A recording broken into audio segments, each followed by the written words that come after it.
Welcome, you all. It is Monique D, and today I am going to take you all into the garden. So I've tried my hand at growing vegetables last year for the very first time, and I had some great success. However, I learned from my mistakes. This year I am going again for round 2. So I already started some of my plants indoors, some of my vegetables this season. So if you have not seen them, go ahead and take a look at some of the other videos that I got out. But other than that, you all, let's hop right into this container garden.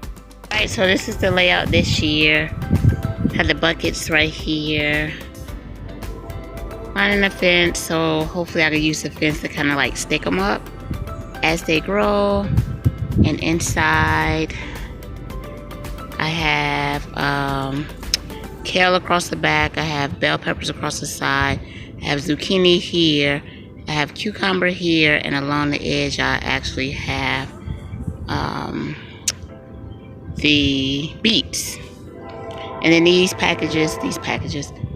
containers right here, we're gonna have a lot of vegetables.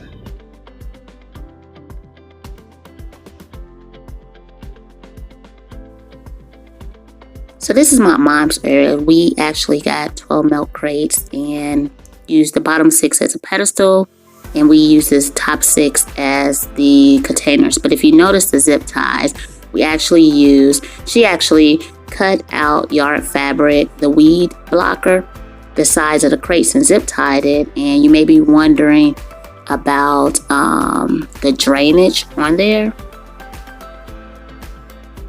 It actually allows for drainage because we tested it out, and it's allowed for a slow drip, which is perfect because it holds the moisture in.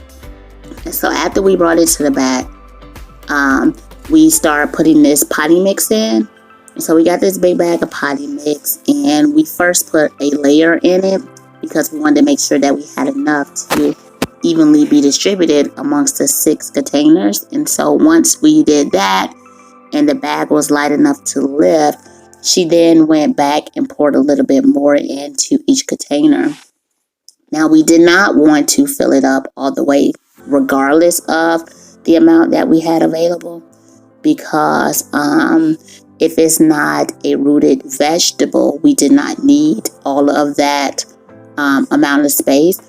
And so after that, we just made sure we mixed it together to ensure that there were no extra lumps or clumps. And then we topped it off with this organic potting soil because the potting mix, it was very lightweight, which is okay, but then we wanted to add some density to it, and so we went back and added just a little bit of the organic potting soil to it. And so after that, if you notice, it had like algae clumps in it because it is something that we had. Now take a look at this. This is a week later. And so about a week and a half, so we had cantaloupes in the first one. Here we have the carrots starting to come up. We also have the cherry tomatoes. We had an abundance of cherry tomatoes last year. You all will just pick them fresh. Here are the beets. And so the container for this is a little bit deeper. We're going to thin them out. Here we have a few bell peppers that's showing. We have green cucumbers. And then have you all ever heard of or seen the yellow lemon cucumbers?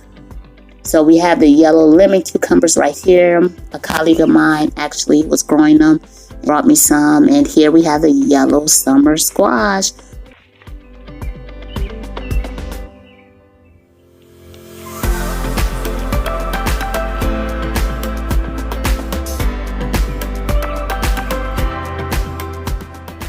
On the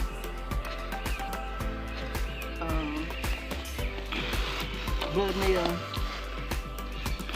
a little fertilizer. You need to put that in there? A little Epsom salt. What's the Epsom salt for? Epsom salt is to help to for the plants to grow. But we can put this in there after they start to grow. We don't need to put any of that in there today? No, we'll wait until they start growing and then you fertilize. Okay. Say hi to the camera. Hey, camera. Wave. All right, you all. So thank you so much for checking out the beginning stages of our container garden this year. I have more videos to come. We're going to fertilize it. We are going to have an abundance of vegetables. So until next time, you all, stay tuned.